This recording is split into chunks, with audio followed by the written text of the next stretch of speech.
Hey guys, welcome to another video with prolific writing and our read through of Feather Sharp as Knives. Today we are on chapter 14, and right now, just doing a quick recap, you can get it here. I'll be posting a video of the playlist as well as the previous video from earlier.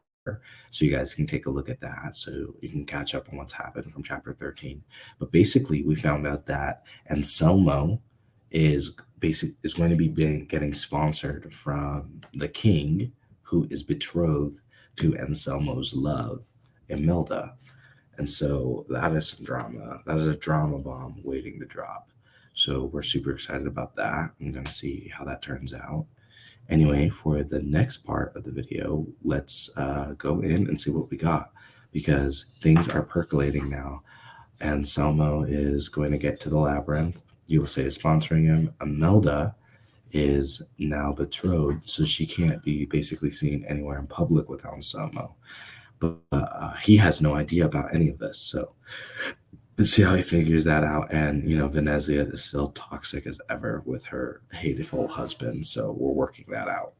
Anyway, let's see who we're with today and get into it. Thanks a bunch, guys, and let's get this started. Please like and subscribe, by the way, if you're enjoying these read-throughs. And let's continue with how to write and read a book. So, today we are in Feather Sharp as Knives, chapter 14. Venezia sipped her wine and controlled her seething. Primo was surely to blame for Anselmo Arari's nearly botched sponsorship. Thank Rhea's holy name for Ulysses. I knew Primo had something to do with it. People would never believe it, and Ulysses would never admit it, but his heart was as big as the Murciano. It was a sticky situation, so we're missing an A there. It was a sticky situation, him and Anselmo's patron. Him at Anselmo's patron. Him as Anselmo's patron, so we got to replace a T and an A there, with Imelda in the middle of it all. But Venezia would keep an eye on it. The most important thing was Anselmo was going to be a lion. He was someone to watch, his strength, his skill, and the accounts of his success in Zorzi. Anselmo Arari would make his mark on the world, which meant he was a valuable tool, one Venezia could use to build her legacy. Now that Anselmo had a patron, he and Ulysses were talking far from everyone else. Venezia needed to focus on one goal, gaining allies. Lazaro had begun making his rounds. He knew the plan, but she could only hope he would implement it. She couldn't be anywhere at once, couldn't whisper in every jewel-adorned ear. This party is a disgrace, Janice said next to her, frowning into his glass.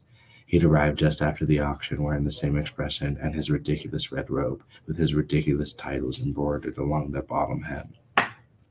And things were better for you in exile? Did you dine in opulence every weekend? He grumbled something about the illustrious empire of Ilios and drank his wine. I know you think you're above manipulation, but a pleasant expression won't kill you. What is there to smile about? Everything was taken from me. And I sympathize with you, but we'll never get it back if you glower at everyone. He gave a tight smile. It was a start. A servant walked around the room, ringing a bell. 10 minutes until dinner.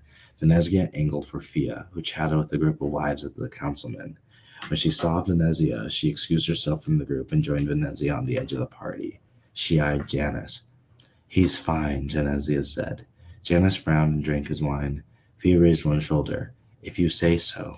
She lowered her voice. Ruggieri was delighted at our proposition the other night at dinner. I also sent him off with several of my finest bottles of wine and free use of one of my slaves for a year. Okay, that's kind of dark. Good idea. Venezia kept her tone neutral.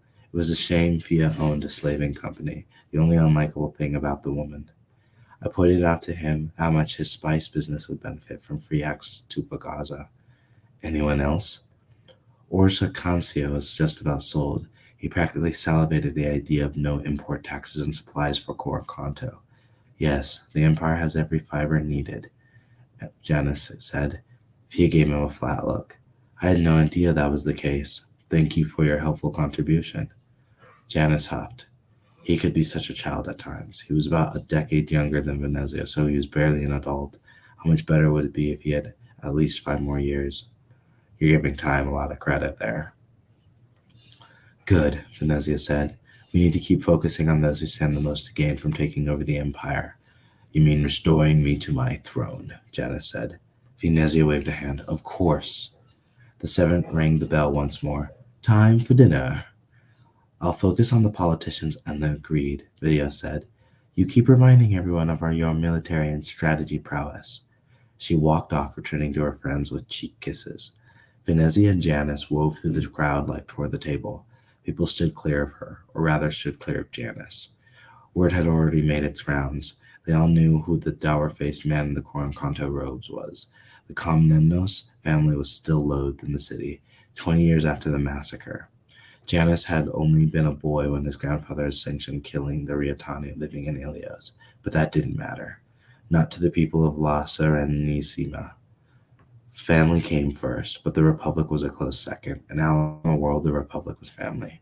I'm not going to lie, none of that political stuff makes any sense to me, but I can tell it's important, and it's part of Venezia's thinking, but that doesn't make any sense to me. So there's no real context there. There's just a lot of names being dropped that I have no idea where anything is. I think a map is going to go a really long way, and knowing where everything sits in relation to everything else. So it's going to be really cool. I'm pretty sure she's getting a map made for us. Anyway, Venezia had almost reached the table when Enrico Lando intercepted her. The council president was unimaginative, gray, stiff as always. Good evening, Signor Lando, Venezia said with a nod. She tried to step around him, but he moved to block her. Heading off to plot your bid for Doge, Signor Dandolo? The leech stood inches from below Venezia. He tried puffing out his chest to seem taller. The gods do not look kindly upon sibling rivalry. I am well versed in the Holy Book. Sponsoring this man, he indicated Janice with a jerk of his head, finally acknowledging the Iliano, and his wild proposition when your brother was clearly stated his opinion on it. Janice shook in indignation. My family deserves its return to power. Dude, this dude is so obvious. He's about as subtle as a shotgun blast in a quiet room. Like, this guy is so too conspicuous for his own good. Enrico took a step closer. She refused to retreat. That was not how battles were won. He stepped back, defeated though holding his arrogant posture as if to trick her. He stepped back, then stepped forward. That's kind of a weird move. I don't know. That's weird. Because if Enrico's smaller than her, why would he step forward then step back? Especially if she didn't do anything. Like, she didn't move back. But maybe she raised an eyebrow or something just to, like, make him go off. Because just to step forward and then step back because she didn't react, that makes him look really, like, that makes him look super small right now. And that just doesn't feel right. So maybe arching the eyebrow beforehand and saying something that'll make him back off, but just to back off sounds weird. But I don't know the character, so that just seems weird. But Venezia knew tricks, and he couldn't fool her. She arched an eyebrow. You're not very good at intimidation, Signor. Step back in agitation. Again. And you're not very good at choosing your allies, he snapped. I happen to agree with Signor Comnennos. His family ruled well for over 200. Lazaro, Enrico said. He's drunk and making a fool of himself. If you can't control your husband, how would you ever expect to control the Republic? He slid away with a smug expression. Ooh, that is a jab and a slice between the ribs.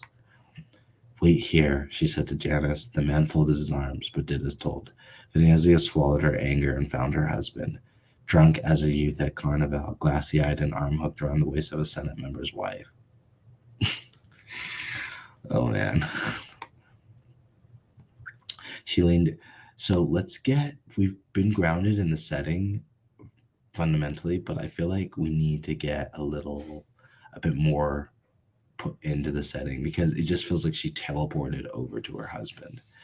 And so she found her husband. I mean, that's a really quick transition. I just feel like maybe have her look around the room and notice some people, like just build up the setting a little bit more before we transition right into her husband, right?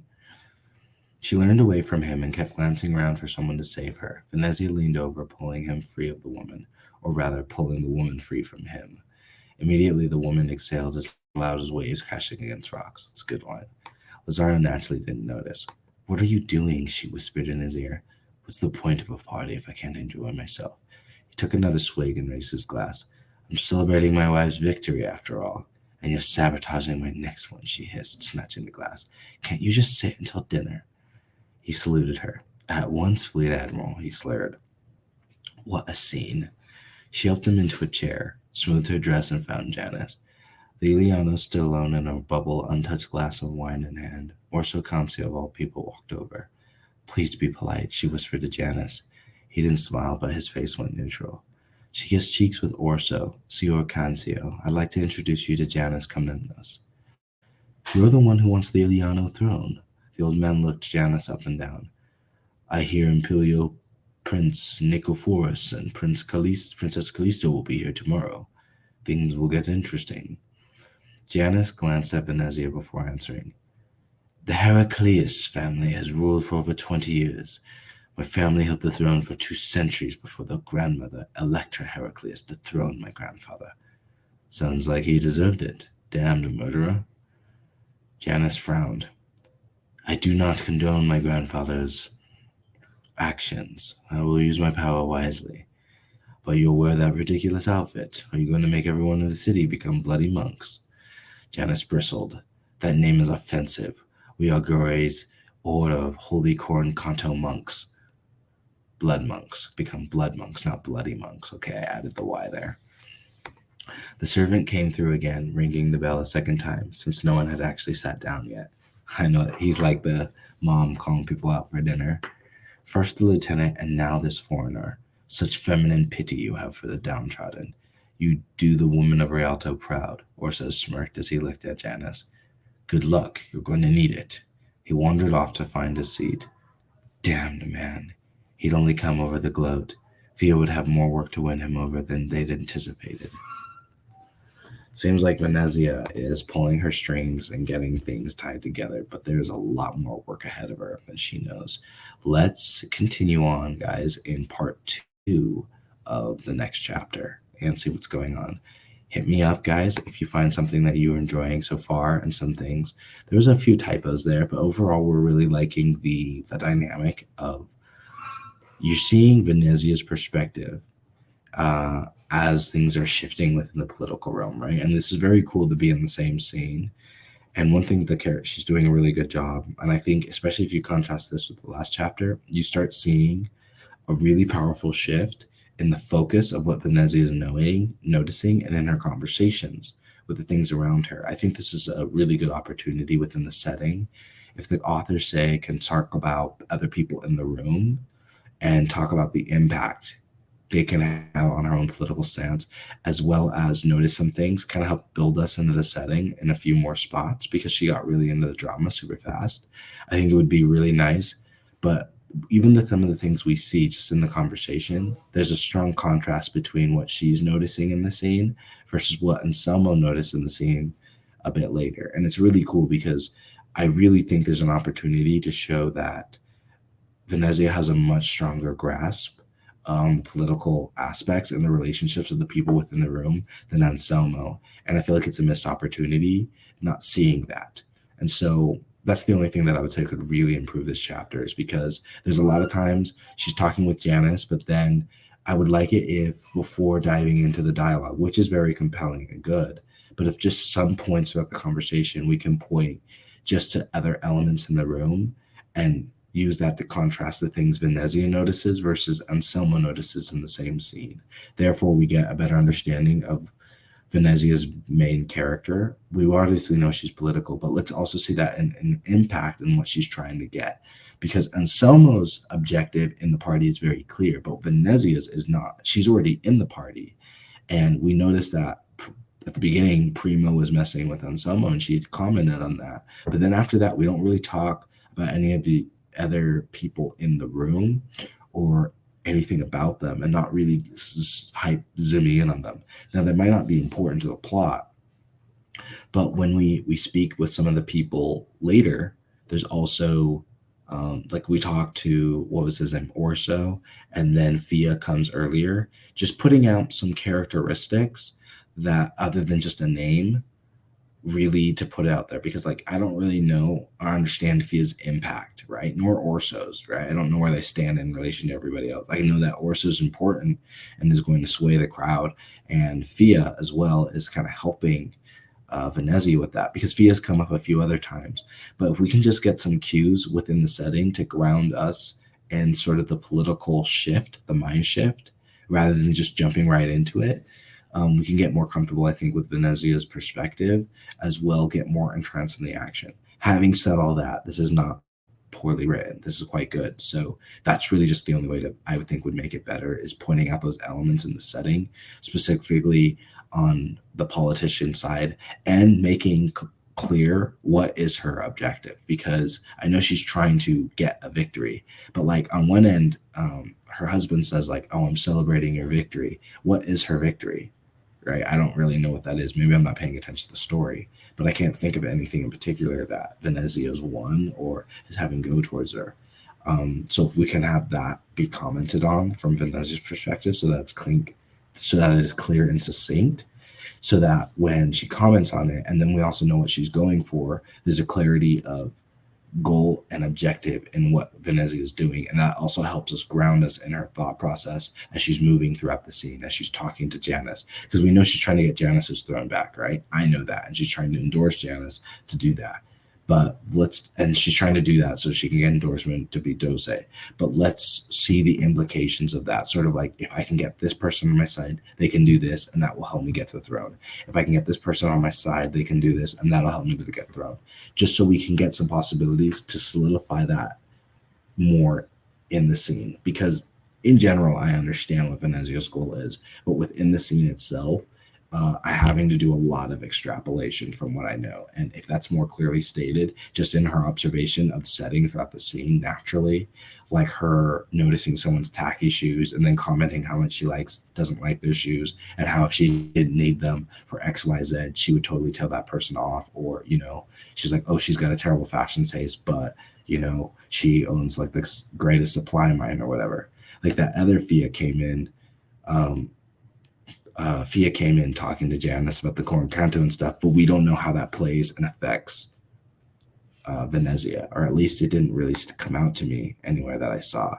So that's really the only thing I would say. It's just saying, what is the impact of the things happening around Venezia to Venezia, and really pulling that out in the scene and grounding us with the people, the characters, maybe some of the upholstery, just different things. And then when her husband comes and she sees him ruining it, there's some drama that adds to that. But if we don't have her focus, none of that really matters. So that's the big advice that I would say. Just a few things, like literally you could probably fix it with a couple, like 6 key sentences in a few different spots with a few little imagination things, and then we're good to go. Anyway, loving this scene and the way it's reading, guys. And hopefully some of that advice can help in your own writing, just as you think, hey, how do I build this scene in contrast? And remember, there's a good opportunity here because we were in the same scene with Anselmo. So having this shift in perspective really allows us to recreate the setting, not as a physical space, but in terms of the atmosphere, because of what's going on in Venezia's head, as well as vibrationally, we're going to see where she differs in contrast to Anselmo. So that's a really cool observation and opportunity as well with this. So those are just a few things. It's definitely not bad. It's just there's a lot of opportunities to improve this one chapter. Anyway, guys, really improving it and loving what we're hearing. Like and subscribe if you're learning anything new, just seeing more about your writing. Stay happy, stay healthy, and most importantly, remember to keep writing. You are the author of your own life. So check out part 2 of this coming up, as well as we see what is up on Venezia's adventure to conquer the known world.